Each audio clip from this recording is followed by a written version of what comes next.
Today we're going to be doing our individual seventh most interesting Mariner going into 2021. Colby, you want to start?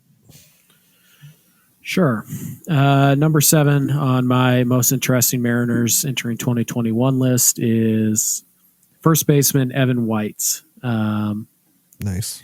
We got to see Evan for a majority of last season. He played 54 games, and the final slash line was not pretty.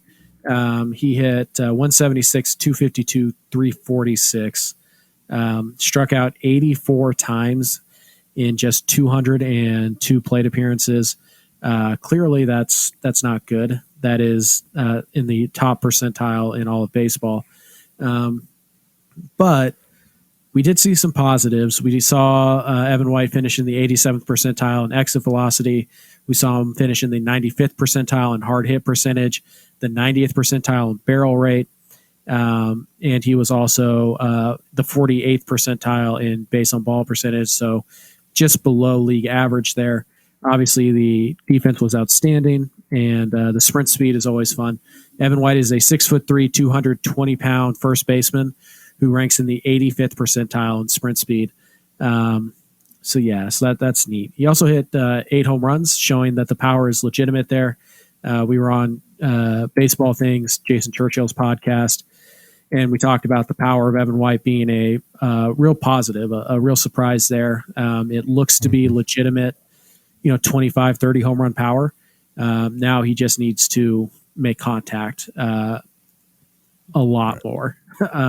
Right. But, there were some positives at the end of the season. He certainly appeared to be better in October than he was, in September than he was in August.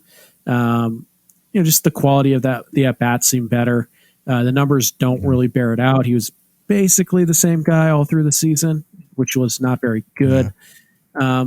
But no, we saw some stretches where he looked like a legitimate everyday player. We saw, some really prolonged stretches where he was looked like a guy who just played Double-A baseball and was coming up and asked to hit big league pitching. So it was a very up and down year for Evan White, but he did cap it with a Gold Glove. He did show that the power is legitimate. And if we're going to worry about something for Evan White, I'm not going to be worried about his ability to make contact. It's not something he ever struggled with, at the minor league level. It's a 60 games start and stop, small sample size season. So Evan White's going to be the first baseman next year, no doubt about it. There are plenty of positives to his 2020. There are plenty of negatives. Again, he has to cut down on the strikeouts. It'd be nice if he drew a few more walks. And he's got to make contact with pitches in the zone more frequently. His zone contact percentage was 71.1%. That's really bad because the major league average is 82.8%. So he can't swing and miss through as many pitches as he did, but he also wasn't chasing, really all that often.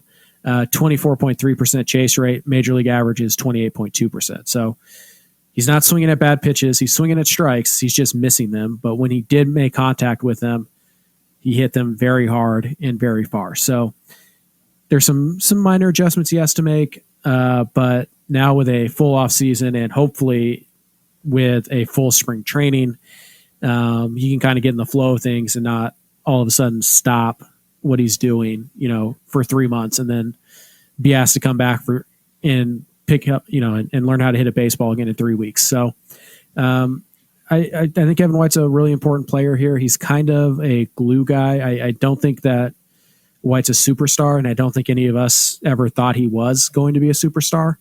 But if he is just a glue guy, a solid 3 or 4 win player every year, which I think he has the potential to be, then that helps the Mariners a lot. It gives them a club-controlled first baseman who's, an everyday starter that they're going to get for roughly $4 million a year instead of having to go out on the open market and spend $10 to $15 million a year on a first baseman. So Evan White's a very interesting guy to watch in 2020, and he's number 7 on my most interesting Mariner list. Yeah, so I said this on baseball things about Evan White that I just I don't really get why everyone's acting like the sky is falling on him. It's been not even half a season. He comes up from Double A. The season doesn't even start on time. There's just so much going on, and I feel like maybe some certain people get so caught up in numbers that they do forget that there is a mental aspect to the game. And I think we clearly saw that with Evan White last year. The defense was still as advertised. He won a Gold Glove in his first year, and we had said going into the season that Evan White's going to be a perennial Gold Glove first baseman for years, as long as the bat carries him. And while, the strikeouts are a concern, he did answer the important question of the power, and the exit velocity was excellent, right?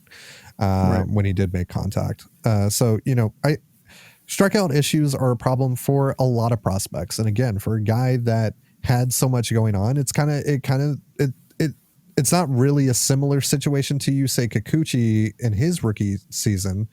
But you saw with Yusei as well in his rookie year that, mentally things can get overwhelming for a player, and that can affect performance. That was a clip from one of the main episodes of the Control the Zone podcast, airing every Wednesday on our Patreon. Just $3 a month gets you access to this episode and every other main episode of our show, and you can get even more CTZ by becoming a Tier 2 or 3 patron for $5 and $10 a piece to hear separate tier-exclusive episodes on Monday and view our frequently updated Top 60 Mariners prospect list. Visit patreon.com/Control the Zone for more information.